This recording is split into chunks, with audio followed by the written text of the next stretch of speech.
Hello, what is up, guys, and welcome yet to another exciting episode here on the No Farms. So, it's been a while since we uploaded content on the channel, and it's simply because I've been a little bit tight, and I really apologize for not updating you guys on the current happenings on the farm. Okay, but for today, I'm gonna be taking you guys through how to do weaning of your animals. Okay, how to properly wean your bunnies. Okay, once they are of age, definitely you need to wean them to ensure that they are able to grow effectively. Okay, so I'm going to be sharing some few tips with you guys. Hopefully you'll be able to learn a thing or two under this video. Okay, so I would like us to start. So now, one of the major question I get asked is, what time do I wean my bunnies? Okay, so for me, I win at 6 weeks. Okay, that's a month and 2 weeks. Other farmers win at exactly 1 month, but for me, I found out that 6 weeks is perfect for me, and I'm able to regulate my mortalities and all that. Okay, and the bunnies are able to grow effectively without any challenges. Okay, so one of the frequent questions I get asked is, at what age do I wean my bunnies? Okay, and I'm answering this question today for you guys to fully understand the fact that 6 weeks is perfect for your animals. Okay, so you can try it out and see how it's going to work on your farm. Normally, for me, I realized that on my farm, 6 weeks, the rabbits are of age, and also they've gained enough weight to enable them to survive on their own. Okay, so now you need to take notice of the period that you've weaned your animals. Okay, remember, if you wean your animals too late, it's going to delay your breeding program. Okay, because they are going to be with the mother, and it's going to be very difficult for the mother to come on heat for you to cross the mother. Okay, so now if you wean too early, too, you stand a chance of losing all your bunnies. Okay, now this is the incident that normally happen to many farmers because they wean at an early age where these animals are not able to feed on their own. Okay, so they end up dying, and you ask yourself, why have my bunnies died and all that. Okay, so you need to take notice of the duration you give your animals. Okay, so ensure that you wean your animals at exactly 6 weeks. Okay, I found out that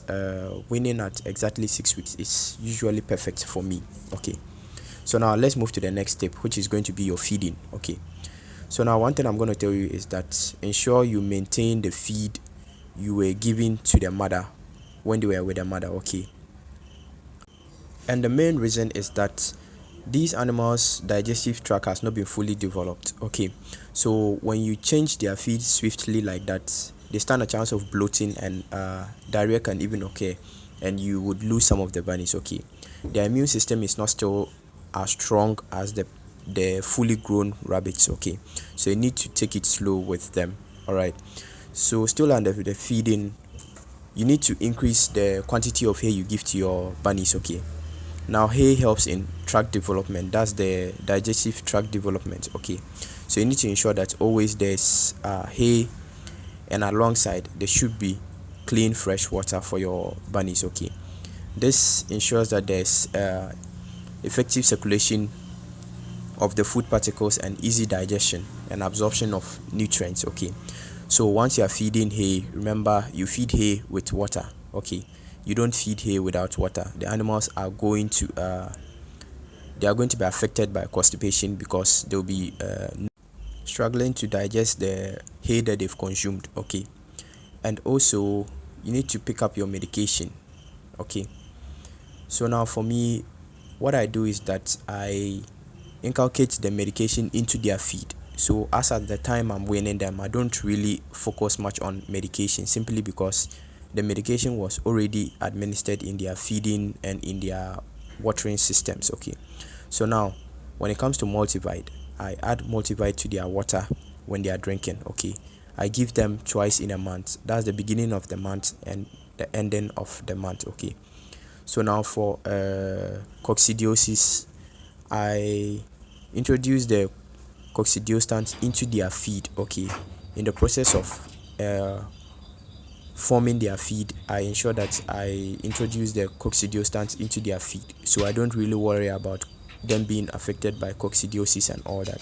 But however, you need to ensure that this medicine is being provided. Okay, you need to ensure that coccidiostans, diarrhea, bloats, and all those, and skin mange, and all those diseases, their medicines have been provided, so that in case it happens, you can use that to treat the disease immediately. Okay, and now for the very last tip I have for you guys is the space requirement. Now some people lose their animals simply because they've crowded the bunnies into a smaller space. Okay, they've simply crowded the bunnies into a smaller space that they find it very hard to move about. Okay, and remember, rabbits hate heat. Okay, they do not like heat, and once they start to experience this, some of them won't make it, especially the smaller ones. They are not going to make it. Okay, so you need to ensure that the space you are giving to your animals is spacious enough for them to live. Okay, so now my winner cages are being designed such that it's 3 feet long by 2 feet wide. Okay, it's 3 feet long by 2 feet wide, and I for the first 2 weeks I fit in 10 bunnies. Okay, I put in 10 bunnies in that cage, and they are able to move about freely and all that. But once we reach the third month, what I do is that I reduce the number to 5. Okay, I reduce their number to 5. This is simply because they are growing, and the all the 10 will not fit into that space. Okay, so I think you should equally adapt that strategy, and it's really going to help you. Another thing I'll tell you to consider under the space requirements is the sizes of the bunnies. Okay, now look among your bunnies, those that are much bigger than the others. Put the bigger ones together and put the smaller ones together. The reason being is that the bigger ones are obviously stronger and would be they will compete more for feed than the smaller ones. Okay, so now the smaller one is not going to get a chance to feed simply because the bigger ones are bullying it. Okay, and they will feed most. So you see that the bigger ones continuously get bigger and the smaller ones reduce in their sizes furthermore. Okay, so now once you are able to separate the bigger ones from the smaller ones, you realize that the smaller ones will start picking up gradually, simply because they are with their colleagues, and they are not very big they are not big more than them, so they are able to feed freely without any competition. Okay, so these were the few tips that I had for you guys, and they are really valuable, and they've really helped me a lot in winning my bunnies. I'm not gonna tell you I win bunnies with zero mortalities. If I tell you that, I'm gonna be lying to you guys. Okay, I win bunnies, and I still get some mortalities. Okay, but the mortalities I get as compared to previous is much it has been improvement, simply because I've inculcated some of these practices into my daily routines. Okay, and it has saved me a lot. I can win bunnies of about 20, and I'll be losing about 2 or 3. And if you ask me, that's an improvement. Okay, as compared to someone who is going to win 20 bunnies and lose about 10. Okay, so try this out and let me know what you think. Okay, these are some tips that I think they are very valuable because they've been helpful to me, and I'm sure if you inculcate them rightly, they are going to help you out. Okay, so thank you very much for watching this video, and I hope you enjoyed it.